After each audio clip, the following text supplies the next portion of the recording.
here's something I talk about a lot on the show, and I think you're a great person to talk to about because I see you doing it. But look, you're no stranger to traveling all of the continents, like you've been everywhere, and on some amazing location shoots, some amazing adventure shoots. The storytelling is far flung and things that young people just dream about. One day I'll get to do what Keith does. However, it doesn't stop you from constantly shooting in your backyard. From all the wildlife stuff you do of a very exotic species, you'll shoot a red-winged blackbird in the backyard, or finches in the bushes, stuff we see every day and we just take for granted and we get jaded, and it's beautiful, and I've talked about it on the show a bunch. I'm very guilty of it. Look, I'm in the mountains. Like, I can look out my studio window right now and see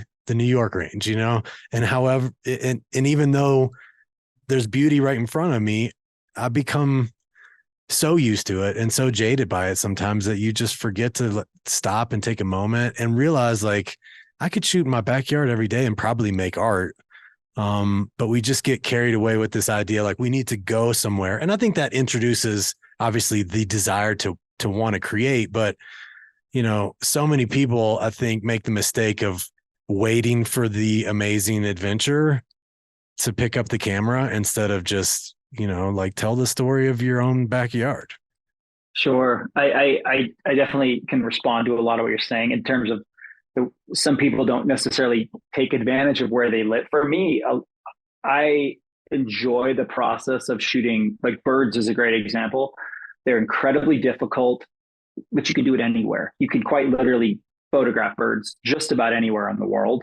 And it doesn't matter if it's something you see every day, like it's a Caston's finch, and you're like, yeah, those things you see them all the time. It could be a pigeon. Yeah. There's just so much beauty in the gesture these animals have. But I will tell you, the catalyst to all that for me was the challenge. That was what got me hooked.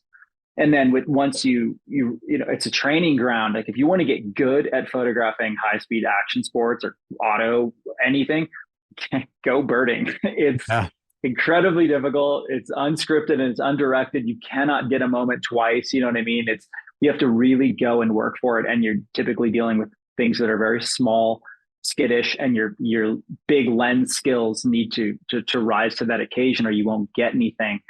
It's a lot of frustration. It's like going out and playing golf. Like, if you take it serious, it's going to be there's going to be a lot of heartache. Right. But if you go out to do it recreationally, which is mostly what I do, anytime I have a wildlife job, like I've got something coming up in November, I do a lot of birding to lead up to that.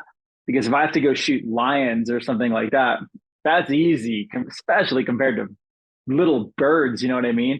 But you are going to get those moments where things can become chaotic really quick, and being able to respond to that. So the muscle memory, something I've always prescribed to, is staying in shape creatively. Yeah. And I'm sure you can relate with this. If you get a job that might be a little bit outside of what you normally do, if you're creatively in shape, that job is going to be a lot easier because your decision making is sharper and more tactile, and it's something you're just going to. And I think one of the biggest things I see in a lot of young photographers that I'll hire to bring along on productions and things is indecisiveness. Sure. There's any number of ways to do something. It's making a good, accurate decision. And I remember I used to teach these workshops years and years ago for Rich Clarkson, who's a guy out of Denver. And he would bring together this unbelievable faculty. And this one that we would do up in Jackson Hole every year, he would have Bill Allard and a host of, just legacy photographers there. And I would get to listen to some of the stories, because part of the job was not just teaching and working with students. It was, you would do a 1 hour talk. Everyone had to do like one hour talk. It could be biographical. It could be about something specific. And one year he had just published a book. I think it was like a 50-year anthem kind of book. And so he was going through and showing, slides on the big theater, just big pictures, but he was reading excerpts from his book that he had also written, because Bill's equally a great writer as he is a photographer. And one of the stories he was telling, it was this scene where it was just, like 1,000 people somewhere in South America. And there was just a lot of chaos, but it was beautiful. It was a festivity of some kind. the kind of thing where as a photographer, you're looking around and the first thing is like, where do I point my lens? Like, Right. Where do I how do I start? Yeah. silo in on this? And Yes. so he starts talking about that process in there. And I'm going to butcher every bit of this. It's much better to be looked at into this book. But effectively, what he was saying was, I looked out at this sea of people, and it was like a hunter that flushes a flock of birds, and they all take to the sky. The problem is like, which way do you point the rifle? There's so much chaos happening at once, but you have to make a decision. And he said, like the hunter that flushes a flock of birds into the air and who has to pick a bird, I picked a bird. And that's how he kind of leads into this. And he wrote it saying it so much more poetically than I can. But effectively, as soon as he said that, I picked a bird, his slideshow, it's so sick. It's giving me goosebumps thinking about it. It was this master frame of chaos of all these people.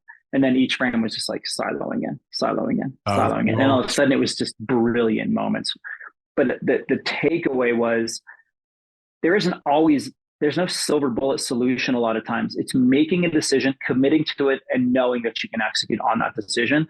I think that is what separates a true professional from someone who's still trying to figure it out and find their voice. It's being able to walk into the situation that you've been presented with and making sense of it, being like, this will work.